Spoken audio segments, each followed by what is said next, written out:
You've set up a feedback form in Repuva. But did you actually choose your funnel? Or are you just running whatever it came with? Because that one choice quietly decides how many reviews you collect, how good they are, and whether unhappy customers land on a public review site or land with you. Let's make it a decision instead of a default. Quick note on what this is and isn't. This isn't a setup video. I'm not going to walk you click by click through building a form. If you need that, there's a separate how to set up a feedback form in Repuva video, and I'll point you to it. This video is the decision behind those settings. Which funnel actually fits your business, and why? The only thing you need to follow along is a feedback form that already exists, which means at least one review site connected. That's it. Let's start with the one idea everything else hangs off. Before you touch a single setting, answer one question. What are you optimizing for? In plain terms, what do you most want this form to do for you? There are really only three answers. You might want volume, sending as many customers as possible straight to your review site. You might want quality and conversion, better written reviews, and more people who actually finish and post. Or you might want to protect your public rating, keeping unhappy customers from going straight to a public site while you still have a chance to fix things. Every funnel setting in Repuva maps back to one of those three. So you're not really choosing settings, you're choosing a priority. And the settings follow. And I'll say this now, so it's clear from the start. There is no single correct funnel. The right one depends on your business. Now, inside your feedback form settings you'll find a setting called funnel type, with 5 options. Stars, rating, emojis, thumbs, and review sites. Here's the first thing to clear up, because it trips almost everyone up. 4 of those 5, stars, rating, emojis, and thumbs, are only visual style. That's the whole difference. They all show your customer a rating screen first, and they all behave exactly the same way in the flow. So the question is never, which one gets me more reviews? None of them changes that. The real question is which one fits your brand. A clinic, a law firm, a premium restaurant. Stars usually feels right. Somewhere fun and casual, like a kids play zone or a gaming cafe, emojis suit the mood better. Pick on personality, not performance. The customer's path is identical either way. The fifth option, review sites, is the odd one out. And it's the one that actually changes what happens. When you pick review sites, there's no rating screen at all. The customer clicks your feedback form link from a review request, a QR code, wherever, and goes straight to your review site. If you've got just one site enabled, say your Google business profile, they land right on it. If you've got more than one enabled, they see a quick screen to choose where to leave the review. This is your volume funnel, one less step, straight to the site, best when you want raw, real reviews and you don't want any filtering in between. And this is exactly where most people hesitate, so let's deal with it head on. The fear is, if I send everyone straight to the review site, won't I just get more negative reviews too? Not proportionally, no. Think about how people actually behave. A frustrated customer leaves a negative review anyway. They don't forget, they're motivated. It's your happy customers who forget. So when you make it faster and easier to leave a review, what you're mostly unlocking is the positive reviews that otherwise would never get written.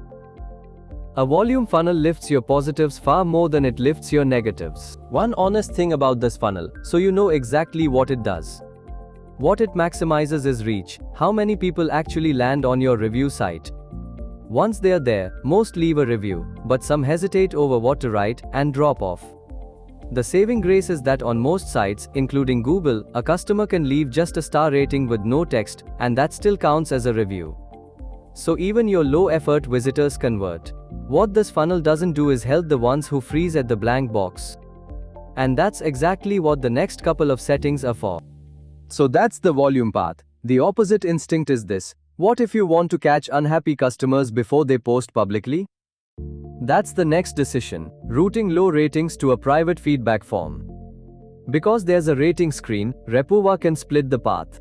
Happy customers carry on to your review site, unhappy ones go to a private form instead, where they tell you what went wrong. Just to you. This isn't about hiding bad reviews.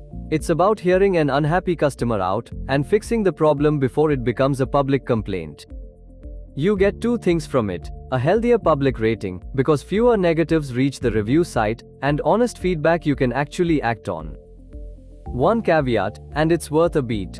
Some review platforms like Google don't allow you to filter who you ask based on their rating, so check the guidelines for wherever you're sending people before you rely on this. And that's the decision here. Next comes the AI review assistant. And here too, we're only deciding whether to switch it on, not how it works under the hood.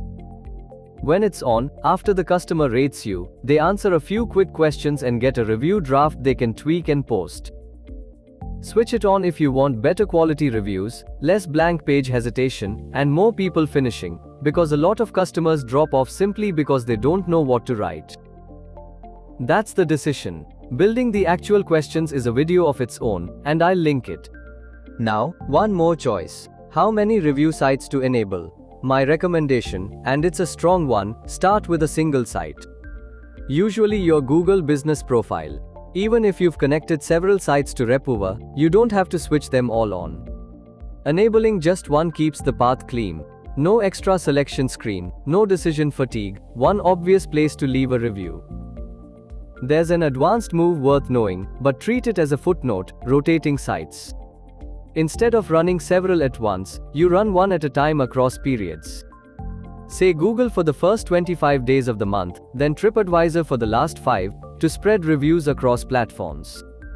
It works, but it's fully manual and easy to forget, so only take it on if you'll actually keep up with it. Alright, you've got the whole picture now. Let me make this simple, and give you 2 ready-made setups you can just copy, instead of weighing every possible combination. The first is the volume setup, the simplest one, built to get the most people onto your review site with the least friction. A direct review sites funnel, one site, your Google business profile.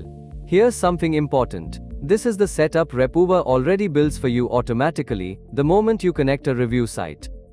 So many of you already have exactly this running, and that's why your existing form skips the rating screen. If reach is what you're after, you might not need to change a thing. The second is the quality setup, built for better reviews and higher conversion. A rating screen, plus the AI review assistant, one site, your Google business profile. Customers rate, get help writing a strong review, and post it. And routing low ratings to private feedback? That's an optional add-on, but it only works on the quality setup.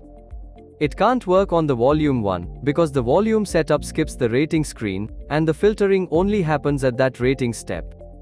No rating, nothing to filter on. So if protecting your rating matters to you, that already points you to the quality setup, and if you add it, remember that same quick guideline check. Everything past these two is just deciding when to deviate. So, bringing it back to where we started, there's no one-size-fits-all funnel. The right choice comes down to your industry, your customers, and which review sites actually matter for your business.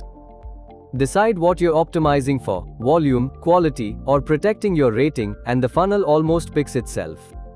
If the quality setup is where you're leaning, the rating screen, plus the AI review assistant, the next video is the one to watch. It shows you how to set up the assistant's questions, so your customers generate genuine, well-written reviews, instead of one-line, good service, posts. That's where the quality path really starts to pay off. I'll link it right here, and you'll find it in the feedback forms playlist, alongside the rest of the setup guides. Go make your decision, then I'll see you in that one.